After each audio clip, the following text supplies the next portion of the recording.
ସବୁବେଳେ କୁହନ୍ତି ଅଧିକ ଭଲ ପାଇଲେ ଅଧିକ କଷ୍ଟ ମିଳେ, ସେ ହିଁ ତୁମ ଲୁହର କାରଣ ହୁଏ। ହଁ, ହେଇପାରେ ସେଇଟା ସତ କଥା, କିନ୍ତୁ ସେ କ୍ଷେତ୍ରରେ ସାମ୍ନା ଲୋକ ବି ଭାବିବା ଦରକାର। ଆଉ କଥା କହିଲା ବେଳେ ସଂଯତ ରଖି କଥା କହିବା ଦରକାର, ଭାବି ଚିନ୍ତିକି କଥା କହିବା ଦରକାର, ବୁଝିବା ଦରକାର ସିଏ ମୋ ପାଇଁ ଏତେ କରୁଛି, ଏତେ ଭଲ ପାଉଛି, ମୁଁ ଟିକେ ଯଦି ଭଲ ପାଇବା ଦେବି ନା, ଆହୁରି ଭଲ ପାଇବା ଲଙ୍ଗ ରହିବ, ଆହୁରି ସବୁକିଛିର ସମାଧାନର ବାଟ ବାହାରିଯିବ।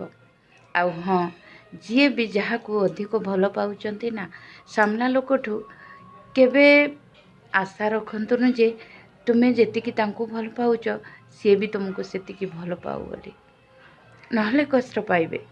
ସବୁଥିର ସମାଧାନର ବାଟ ଅଛି ଆପଣଙ୍କ ପାଖରେ, ସେଥିପାଇଁ